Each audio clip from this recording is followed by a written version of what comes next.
G T എഡ്യൂക്കേഷന്റെ മറ്റു വീഡിയോയിലേക്ക് സ്വാഗതം. അപ്പൊ ഇന്ന് നമ്മള് പലരും എന്നോട് മെസ്സേജ് ഒക്കെ അയച്ചിരുന്നു. ഇംഗ്ലീഷ് കമ്മ്യൂണിക്കേഷൻ ഇത്തിരി ഒരു ബുദ്ധിമുട്ട് ഉള്ള ആൾക്കാർ. അപ്പോൾ ഇംഗ്ലീഷ് ശരിക്കും പറഞ്ഞാൽ മുമ്പൊക്കെ നമ്മളൊരു ഡിഗ്രി ഒക്കെ കഴിഞ്ഞൊരു വ്യക്തിനെ സംബന്ധിച്ചിടത്തോളം, അല്ലെങ്കിൽ പ്ലസ് ടു ഒക്കെ നന്നായിട്ട് കഴിഞ്ഞാൽ, ഇപ്പോൾ ഡിഗ്രി കഴിഞ്ഞാൽ അയാൾ സംസാരിക്കാനുള്ള ഒരു സ്കില്ലും അത്യാവശ്യം എഴുതാനും കാര്യങ്ങളൊക്കെ തെറ്റുകൂടാതൊക്കെ. പക്ഷെ ഇന്നത്തെ അവസ്ഥ വളരെ ഇതാണ്.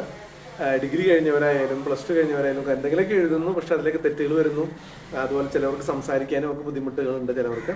അപ്പം എന്നാൽ എല്ലാവരും ഇംഗ്ലീഷ് മീഡിയത്തിലാണ് പഠിക്കുന്നത്. അപ്പോൾ നമ്മൾ ഇംഗ്ലീഷിൻ്റെ ഒരു ബേസ് എന്നുള്ള രീതിയിൽ നമുക്കിത് എല്ലാവർക്കും ഉപകാരപ്രദമായ രീതിയിലാണ് നമ്മൾ ഈ വീഡിയോ ഇത് ചെയ്തത്. ഒരു ഷോർട്ട് വീഡിയോ ആണ്. അപ്പോൾ പാർട്സ് ഓഫ് സ്പീച്ച്. അപ്പോൾ ഞാനിവിടെ കഴിഞ്ഞ വർഷം 2-3 കുട്ടികളോട് ചോദിച്ചു, what is parts of speech? Parts of speech എന്താണെന്ന് വെച്ചപ്പോൾ അങ്ങനെ ഒരു വാക്ക് കേട്ടിട്ടില്ല എന്നാണ് പല കുട്ടികളും പറഞ്ഞത്. നമ്മൾ സാധാരണ രീതിയിൽ ഇംഗ്ലീഷ് പഠിക്കുമ്പോൾ ഇംഗ്ലീഷിൻ്റെ ആദ്യത്തെ ഘടകമാണ് ഈ പാർട്സ് ഓഫ് സ്പീച്ച് എന്ന് പറയുന്നത്. അപ്പോൾ ഈ പാർട്സ് ഓഫ് സ്പീച്ചിനെ ബേസ് ചെയ്തിട്ടാണ് ഇംഗ്ലീഷ് ലാംഗ്വേജിൻ്റെ റൈറ്റിങ്ങും അതുപോലെ തന്നെ അതിൻ്റെ സ്പീക്കിങ്ങും കാര്യങ്ങളൊക്കെ വരുന്നത്. ഓക്കെ, അപ്പോൾ ഈ പാർട്സ് ഓഫ് സ്പീച്ച് നമുക്കൊന്ന് മനസ്സിലാക്കി കഴിഞ്ഞാൽ നമുക്ക് ഇംഗ്ലീഷിൻ്റെ ഒരു സ്ട്രക്ചർ ഒന്ന് മനസ്സിലാവും. ഓക്കെ, അപ്പോൾ ഞാനൊന്ന് വളരെ സിമ്പിളായിട്ട് അതൊന്ന് എക്സ്പ്ലെയിൻ ചെയ്യാം. അപ്പോൾ നമ്മൾ English there are 8 parts of speech in English. 8 parts of speech ആണുള്ളത്. 5 + 3 8. ഓക്കെ, അപ്പോൾ 8 പാർട്സ് ഓഫ് സ്പീച്ചാണ് ഇംഗ്ലീഷിലുള്ളത്. അപ്പോൾ ആ പാർട്സ് ഓഫ് സ്പീച്ചിനെ ബേസ് ചെയ്തിട്ടാണ് ഈ ലാംഗ്വേജ് അതിൻ്റെ സ്ട്രക്ചറും അതിൻ്റെ കാര്യങ്ങളൊക്കെ വരുന്നത്. അപ്പോൾ ആദ്യത്തെ എന്ന് പറഞ്ഞാൽ നൗണാണ്. നൗൺ എന്ന് പറഞ്ഞാൽ നാമം. നമുക്കറിയാം മലയാളത്തിൽ നാമം എന്ന് പറഞ്ഞാൽ പേരാണ്. ഇപ്പോൾ രാജൻ ഒരാളുടെ പേരാണ്, സൗമ്യ വേറെ ഒരു ലേഡിയുടെ പേരാണ്, ഇപ്പോൾ കൊരട്ടി ഒരു സ്ഥലത്തിൻ്റെ പേരാണ്, ബാറ്റിൽ, മ്യൂസിക്, സോങ്, ഇതൊക്കെ നൗണിലാണ് പെടുക. അപ്പോൾ നമ്മളൊരു സെൻറ്റൻസ് എഴുതുമ്പോൾ അവിടെ എന്തായാലും നൗൺ വരും. My name is rinse Thomas. എൻ്റെ പേര് റെൻസ് തോമസ് എന്നാകുന്നു. അപ്പോൾ റെൻസ് തോമസ് എന്ന് പറഞ്ഞാൽ അവിടെ നൗണാണ്. ഓക്കെ, ഇനി അഡ്ജക്റ്റീവ് എന്ന് പറയുന്നത് നാമവിശേഷണം. അപ്പോൾ അഡ്ജക്റ്റീവ് ആണ് രണ്ടാമത്തെ പാർട്സ് ഓഫ് സ്പീച്ച് എന്ന് പറയുന്നത്. അപ്പോൾ അത് നാമവിശേഷണം, അതായത് ഒരു നാമത്തിനെ വിശേഷിപ്പിക്കുന്നതാണ്. ഇപ്പോൾ ഇവിടെ ഷീ ഈസ് ബ്യൂട്ടിഫുൾ എന്ന് പറഞ്ഞാൽ അവൾ വളരെ സുന്ദരിയാണ് അല്ലെങ്കിൽ മനോഹരിയാണ്, അല്ലേ? അപ്പൊ ബ്യൂട്ടിഫുൾ എന്നുള്ളതാണ് ആ നൗണിനെ വിശേഷിപ്പിക്കുന്നത്, നാമത്തിനെ വിശേഷിപ്പിക്കുന്നത്. അവളെ വിശേഷിപ്പിക്കുന്ന അവൾ സുന്ദരിയാണെന്നുള്ളതാണ്. അപ്പൊ ബ്യൂട്ടിഫുൾ ആണ് ഇവിടെ അഡ്ജക്റ്റീവ് എന്നത്. ഇനി അടുത്താണ് she is an old woman. അപ്പൊ അവര് അല്ലെങ്കിൽ അവൾ ഒരു പ്രായമായിട്ടുള്ള സ്ത്രീയാണ്. അപ്പൊ ഇവിടെ ഓൾഡ് ആണ്. അപ്പൊ വുമൺ എന്നുള്ളത് നാമമാണ്. ആ നാമത്തിനെ വിശേഷിപ്പിക്കുന്നതാണ് ഓൾഡ് എന്നുള്ളത്. ഇതാണ് അഡ്ജക്റ്റീവിൽ വരുന്നത്. ഓക്കെ, ഇനി അടുത്താണ് പ്രോനൗൺ. പ്രോനൗൺ എന്ന് പറഞ്ഞാൽ സർവ്വനാമം, നാമത്തിന് പകരമായിട്ട് ഉപയോഗിക്കുന്നതിനെയാണ് നമ്മൾ പ്രോനൗൺ എന്ന് പറയുന്നത്. അപ്പൊ ഇവിടെ ഐ ഞാൻ, വി ഞങ്ങൾ, യു നിങ്ങൾ, ഹി അവൻ, ഷീ അവൾ, ഇറ്റ് ഇത്, ദേ അവർ, ഇതൊക്കെ ഏതാണ്? നാമത്തിന് പകരം ഉപയോഗിക്കുന്നതാണ്. ഇതൊക്കെ പ്രോനൗൺ ആണ്. I, we, you, she, he, it, they. Okay, അപ്പൊ നമുക്കൊരു എക്സാമ്പിൾ പറയാം. Raju went to Chalakudy. രാജു ചാലക്കുടിയിലേക്ക് പോയി. He is a rich man. അവൻ ഒരു ധനികനായ വ്യക്തിയാണ്. അപ്പോൾ രാജുവിന് എന്ന് പറയുന്ന നാമത്തിന് പകരമായിട്ടാണ് ഹി ഉപയോഗിച്ചിരുന്നത്. ഹി ആണ് അവിടുത്തെ പ്രോനൗൺ എന്ന് പറയുന്നത്. അപ്പോൾ നിങ്ങൾക്ക് ക്ലിയർ ആയി എന്ന് വിചാരിക്കുന്നു. അതുപോലെ അടുത്താണ് നാലാമത്താണ് വെർബ് എന്ന് പറയുന്നത്. അപ്പോൾ വെർബ് എന്ന് പറഞ്ഞാൽ ക്രിയ, പ്രവൃത്തി അല്ലെങ്കിൽ ക്രിയ എന്നൊക്കെ നമുക്ക് പറയാം. They are boys. അവർ ആൺകുട്ടികളാണ്. അപ്പൊ ഇവിടെ ആറെന്നുള്ളതാണ് ഇവിടെ നേരത്തെ കാര്യത്തിൽ നമ്മൾ പറഞ്ഞു, ഇത് പറഞ്ഞു കഴിഞ്ഞു. അപ്പൊ ഹി ഷീ ഒക്കെ നമ്മൾ പറഞ്ഞത് അണ്ടർലൈൻ ചെയ്യാതിരുന്നത്. ഇവിടെ വെർബ് എന്ന് പറയുന്നതിന് ഇവിടെ ആറെന്നുള്ളതാണ്. ഇത് ആറെന്നുള്ളതാണ് ഇവിടുത്തെ വെർബ് എന്ന് പറയുന്നത്. They are boys. അവർ ആൺകുട്ടികളാണ്.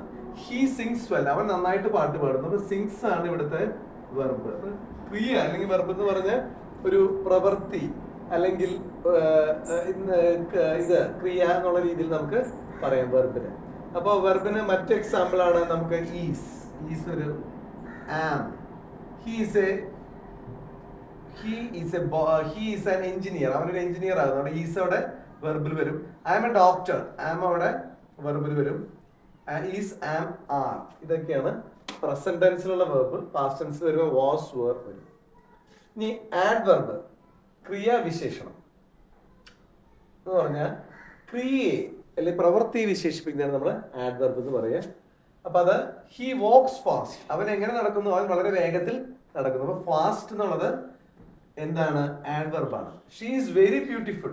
ഇവിടെ വെരി എന്നുള്ളത്, അതായത് ബ്യൂട്ടിഫുൾ എന്ന് പറയുന്ന നാമത്തിനെ വിശേഷിപ്പിക്കുന്നതാണ് വെരി എന്നുള്ളത്. അപ്പൊ ഷീ ഈസ് വെരി ബ്യൂട്ടിഫുൾ. അപ്പൊ വെരി എന്നുള്ളതും എന്താണ്? ആഡ്വർബാണ്. ഓക്കെ, ഇവിടെ ഫാസ്റ്റ് എന്ന് പറഞ്ഞു. She sings loudly. അവൾ ഉറക്കെ പാടുന്നു. അപ്പൊ ലൗഡ്ലി എന്നുള്ളതും എന്താണ്? ലൗഡ്ലി എന്നുള്ളതും എന്താണ്? ആഡ്വർബാണ്. ഇനി ആറാമത്തെ കാര്യം, ആറാമത്തെ പാർട്സ് ഓഫ് സ്പീച്ച് പ്രിപ്പോസിഷൻ. മലയാളത്തിൽ ഗതി എന്ന് പറയാ പ്രിപ്പോസിഷൻ. ഓക്കെ, അപ്പൊ ഷീസ് ടോക്കിംഗ് അബൌട്ട് മലയാളം. അവൾ മലയാളത്തെ കുറിച്ച് സംസാരിക്കുന്നു. അപ്പൊ അബൌട്ട് എന്നുള്ളത് അടുത്ത പ്രപ്പോസിഷൻ ആണ്. The pen is on the table. പേന ടേബിളിലാണ് ഇരിക്കുന്നത്. അപ്പൊ ഓൺ, ടേബിളിന്റെ മുകളിൽ എന്നുള്ള അർത്ഥത്തില് ടേബിളിന്റെ മേൽ, ഓൺ എന്നുള്ള പ്രപ്പോസിഷൻ ആണ്. അപ്പൊ അബൌട്ട്, ഓൺ, വിത്ത്, അതുപോലെ തന്നെ ടു, ഫ്രം. സോറി, വിത്ത് അതിൽ നമുക്ക് പ്രപ്പോസിഷൻ ആയിട്ട് ഉപയോഗിക്കാറുണ്ട്. അതുപോലെ തന്നെ അത് ചില സമയത്ത് അടുത്ത കൺജക്ഷന് നമ്മൾ ഉപയോഗിക്കാറുണ്ട്. അപ്പോൾ to, from, on, off, under, through, into, in, above, ഇതൊക്കെ അതിൽ പ്രിപ്പോസിഷനിൽ വരുന്നതാണ്. ഇനി അടുത്താണ് കൺജക്ഷൻ, ഘടകം എന്ന് പറയും മലയാളത്തില്. Suresh and John are friends. അപ്പൊ ഇവിടെ ആൻഡ് എന്നുള്ളത് സുരേഷും ജോണും ഫ്രണ്ട്സ് ആണ്. അപ്പൊ ആൻഡ് എന്നുള്ളത് അവിടെ എന്താണ്, കൺജക്ഷൻ ആണ്. ഇനി അത് she plays the guitar but not the piano. അപ്പൊ അവള് ഗിറ്റാറാണ് വായിക്കുന്നത്, പിയാനോ അല്ല, അവള് വായിക്കുന്ന ഗിറ്റാറാണ്. അപ്പൊ രണ്ട് സെന്റൻസുകളെ തമ്മിൽ കണക്ട് ചെയ്യാൻ ഉപയോഗിക്കുന്നതിനെയാണ് നമ്മൾ കൺജക്ഷൻ എന്ന് പറയാം. അപ്പൊ അത് ആൻഡ്, ബട്ട്, ദാറ്റ് ഒക്കെ ഘടകത്തിൽപ്പെടുന്നതാണ്. ഇനി അടുത്താണ് ഇന്റർജെക്ഷൻ, വ്യാക്ഷേപം എന്ന് പറയും മലയാളത്തില്. അപ്പൊ നമ്മുടെ ഫീലിങ്സിനെ സൂചിപ്പിക്കാനായിട്ട് ഓ മൈ ഗോഡ്. അപ്പൊ ഇവിടെ ഓ എന്ന് പറയുന്നത് ഇന്റർജെക്ഷൻ. വി ഹാവ് വൺ, നമ്മൾ മത്സരത്തിൽ ജയിച്ചു, ആ ഒരു സന്തോഷം, എന്നുള്ളത് വ്യാക്ഷേപം. അത് ഇന്റർജെക്ഷൻ. അത് ഹുറൈ, ഐ വൺ, ഞാൻ വിജയിച്ചു, ഒരു സന്തോഷം, യെസ് എന്നൊക്കെ നമ്മൾ പറയില്ലേ. Alas, she's dead. അലാസ് നമ്മളൊരു ദുഃഖത്തിനെ സൂചിപ്പിക്കുന്നതാണ്. അപ്പൊ ഇതാണ് ഇന്റർജെക്ഷൻ വരെ. അപ്പൊ ഇതിന്റെയൊക്കെ ഈ പാർട്സ് ഓഫ് സ്പീച്ചിന്റെ ഒരു മിക്സിംഗ് ആണ് നമ്മുടെ ഇംഗ്ലീഷിന്റെ റൈറ്റിങ്ങും റീഡിങ്ങും. അപ്പൊ ഇത് കൃത്യമായിട്ട് മനസ്സിലാക്കി കഴിഞ്ഞാൽ നമുക്ക് ഗ്രാമർ മിസ്റ്റേക്ക് ഇല്ലാതെ സംസാരിക്കാനും എഴുതാനും ഒക്കെ പറ്റും. പിന്നെ അതിന്റെ അടുത്തത് ടെൻസും കൂടി വരുന്നത് നമുക്ക് മറ്റു വീഡിയോകളിൽ, നിങ്ങൾക്ക് താല്പര്യമുണ്ടെങ്കിൽ മറ്റു വീഡിയോകളിൽ നമുക്കിത് ചെയ്യാം.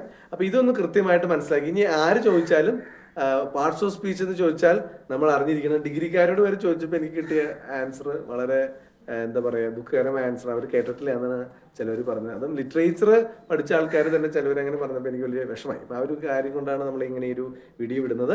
ഇതാണ് 8 parts of speech in English. Okay, അപ്പോൾ നിങ്ങളുടെ വിലയേറിയ കമൻറ്റുകളൊക്കെ രേഖപ്പെടുത്തുക. അതുപോലെ ഈ വെക്കേഷൻ കാലഘട്ടം നന്നായിട്ട് പുതിയ പുതിയ സ്കിൽസ്, പുതിയ കാര്യങ്ങൾ പഠിക്കാനും അങ്ങനെ നമ്മുടെ ലൈഫ് വളരെ നമുക്ക് ഇഷ്ടമുള്ള കാര്യങ്ങൾ എൻജോയബിൾ ആക്കാനും, അറിവാണ് യഥാർത്ഥ ലഹരി എന്ന് മനസ്സിലാക്കി മറ്റ് ലഹരികളിൽ നിന്നൊക്കെ മാറി നിൽക്കുക. അപ്പം നമുക്ക് നല്ലൊരു ക്യാരക്ടറും നല്ലൊരു ഡിസിപ്ലിനും ഒക്കെ ഉണ്ടാക്കി നമ്മുടെ ലൈഫിനും ഒക്കെ അതൊരു ഗുണകരമായിട്ട് ആശംസിക്കുന്നു. മറ്റു വീഡിയോയുമായി നമുക്ക് വീണ്ടും കാണാം. അതുവരെ this rinse Thomas signing out.